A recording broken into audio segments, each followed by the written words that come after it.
Welcome, ladies and gentlemen, in this analysis. Thank you very much for supporting my channel. We are at 20,000 subscribers. Asanteni sana. I want to give a special shout out to Joseph Mwangi, one of my very ardent subscribers in this channel. And may God bless you, brother. Now, today in the morning, I watched the National Prayer Breakfast in Safari Park.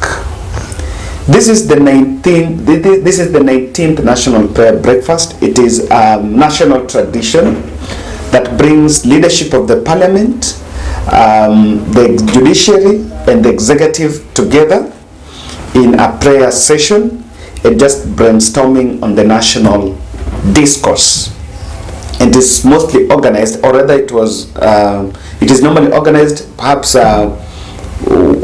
alternating National Assembly or Senate, and the one that was held today was held under the patronage of the Senate. So one thing is Raila Odinga skipped that event. Remember Raila was Raila is in Western on a 5-day tour.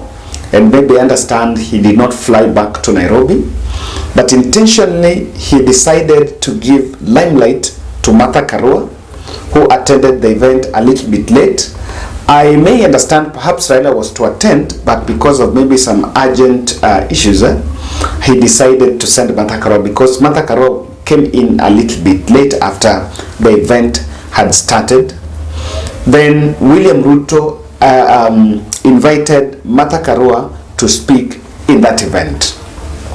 And while it was of protocol, because the last one that was done in 2019 before COVID struck. The 2020-2021 there was no National Prayer Breakfast because of the COVID restrictions. The one that was last held was attended by Raila, Ruto, Uhuru and even Kalonzo Musyoka, and Ruto invited Raila to speak before inviting the president. So today Raila skipped the event, and then Martha Karua gave that limelight to Martha Karua, and I will see Deputy President inviting Martha and saying that the people that are normally are for the protocol, that he broke the protocol to invite Martha Karua. I don't understand, maybe if Raila was to be absent, Martha Karua was to speak. But again, that is the politics of the day. Now, when I was going through, when I was watching through that event in Citizen TV, I was also glued on Twitter, and I got some very two tweets, because for me, when I was watching, I was so keen on the speeches and the tone and the body language. Yesterday someone was saying that we are going to look at the body language, but then I found these two tweets that I want to read for you. This was by Senator Kiprotich Arap Chergey. This is the Nandi senator. He tweeted and said, when the event was going on, the disdain of President Kenyatta towards DP William Ruto is very shameful and divisive to the nation. He can't share one table with DP Ruto on a national prayer day. Hypocrisy. Okay? Jaden Maliza Wende. This is a tweet by Chergey. Then the Nation in their Twitter page also noted this and said, this was another one after the one for Chergey, and in fact I was by that time then I had to look at what exactly was happening, what was the sitting arrangement, because I was not so keen into it. But then when I went to Nation Africa, they also made this observation and said, President Kenyatta is seated at the same table as CJ Kome and AG Kihara Kariuki, while DP Ruto is seated with the speakers Muturi and Kenneth Losaka. Now, this is a tweet by Nation and Nation Africa, and they shared this photo. For avoidance of doubt, the president is head of executive, judiciary is headed by Martha Koome, and the legislature is headed by CJ Muturi. So, and according to the observation that these two were making, was that the president was not seated with deputy president in one table. So, is that an issue? By the way, is that an issue? But if you check Twitter, people, the Tanga or rather William Ruto's handlers are pointing out to that effect. They're talking about that issue. So I want to first try to debunk, or rather try to look at this first. If you look at this photo, the president, where the president is seated, there are 3 tables. So the tables, and per table there were 3 chairs. That's where president is seated with Kihara and CJ Kome, and on the other end, deputy president is seated with the 2 speakers, the speakers of the 2 national bicameral house, the one for the Senate and for the National Assembly. And someone was saying that the president was seated, the executive was seated with the judiciary, because even AG is an illegal expert to the president. Then on the other side, they're seated with that. Now, let me just explain something. The people that organizes this event are the ones that normally organize the sitting arrangement. In fact, I need to explain this. The national prayer breakfast was supposed to be held in the National Assembly, and it was changed. The venue was changed later yesterday, after it emerged that the president was very uncomfortable with going to the National Assembly because the members of parliament had rejected the finance bill, and now the contentious finance bill is really at the center, is really breaking. We've seen Ruto and Raila allies converging to shoot down that finance bill. This event is normally held there. So yesterday they changed and they said they were now going to Safari Park. Back to that photo. What happens? Number one, that deputy president arrived before the president. In terms of protocol, president arrived last. Deputy president arrived before his boss, and he was directed to that table. So that tells you is that organizers already had predetermined decisions. Rather, they had some instructions to make sure that the president was not going to be seated with the deputy, because the seat that AG Kihara is sitting in, that could be the seat of deputy president. In terms of order of seniority, it is president, deputy, then chief executive, then the CJ. So just in terms of that, there is a likelihood that the organizers, or rather the people who are arranging this, putting the sitting arrangement, were under strict instructions that to make sure that president do not come close to his deputy. Another observation that I think is tied to this is then I was keen to look at the handshake, because the last time Ruto came close to his boss was at Parliament buildings during the burial of Mwai Kibaki, and at that time President snapped a handshake. He greeted all the others, he greeted Kalonzo Musyoka, then he retreated to Ruto, did not greet Ruto, and he snapped a handshake. It really caught attention. Now today, that was all in public, and people were waiting to see that. It was very fast. And if you look at this video here, this is the video when the president was called. It was very fast. Then he left the other mini and went to address the audience in his dance. Very interesting. In fact, just to cap it all, before we look at what could be, why this happened, why they did not share the table, because what this explains is just the deep fallout between Deputy President and President Uhuru Kenyatta. Can you listen to, let's look at this bit of these speeches.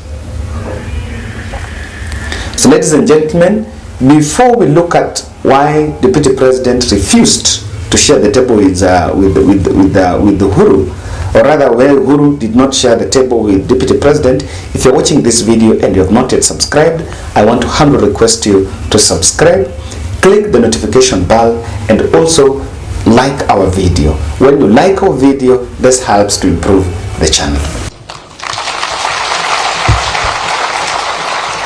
And to wish each and every person who is vying the best of luck knowing that there will only be one winner, as we have been told. And our prayer is that we shall accept and be able to move forward and live to fight another day.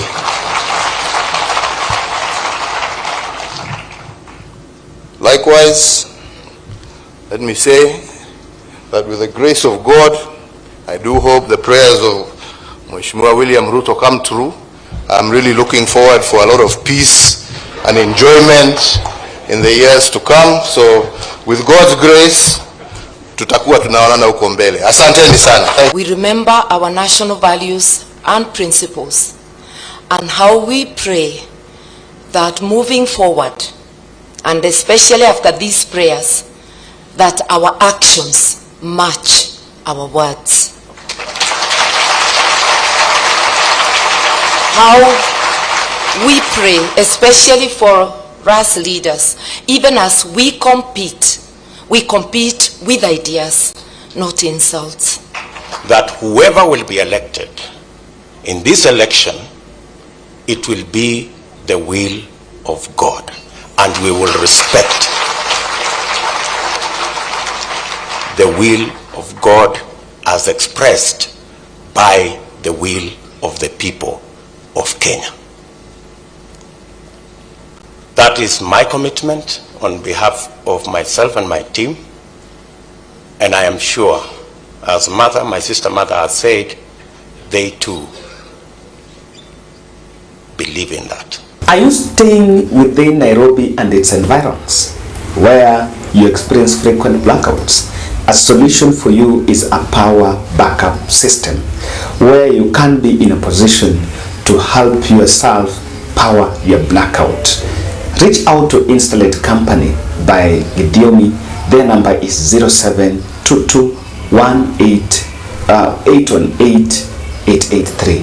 0722-818-883. And then they can integrate your water heating system with the solar power, and this can help minimize your electricity bill. Number one reason why the president did not want to come close to his deputy was sealing propaganda loopholes. There is something that you need to appreciate, that William Ruto's team are the propaganda team are very active. What happened at Mwai Kibaki's burial, where there was that story of Kibaki's grandson snapping Raila Odinga's handshake with Raila Odinga, was just a propaganda. So because of that, and of course the president has been watching, one of the reasons why even the president is not in Twitter, he decided to deactivate his accounts, is because of those propaganda by his deputy. So one thing they wanted is, they knew that this was an opportunity that if they would share the table together, maybe the photos will be captured of them together. By the way, there is no photo of William Ruto and President Uhuru Kenyatta in that event coming closer to each other. That photo is not existing. So they knew that they would take that photo. Perhaps, people normally know how when people are seated together, they share pleasantries. They try to whisper to each other, then they take that clip, that video clip, circulate it and say that, look what, the president has betrayed Raila and is now supporting William Ruto. And this is not a propaganda narrative that is there. So the organizers of this event, first they just wanted to make sure that they do not give William Ruto's handlers that opportunity.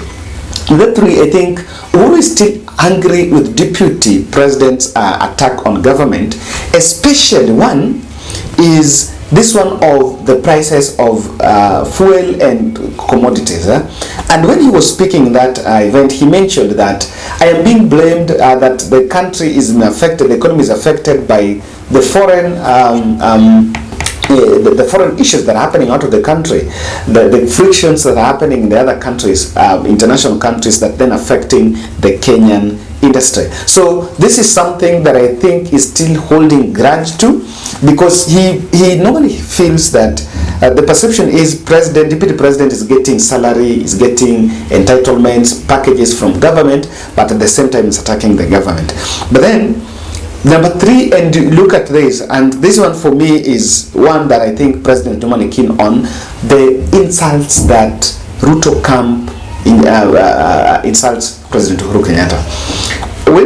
When you listen to Moses Kuria, and by the way he was in that event, when you listen to Moses Kuria attacking the government of the day, President William Ruto yesterday was in Coast telling the Coastarians that the port, he is going to move the port from Mombasa to Naivasha, and that is from Naivasha to Mombasa, because the one in Naivasha is in a private land.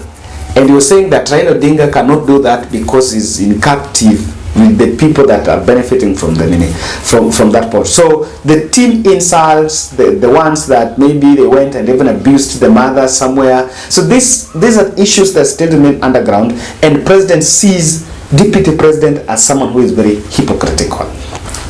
A lot of hypocrisy. And by then, that is it. When he went to that prayer breakfast, mentions about forgiveness, mentions about I've forgiven this and that, and has been holding his prayer rallies even in his place. He has never asked for those forgiveness. When he leaves that, he's going to go to the top of the car and then start abusing people.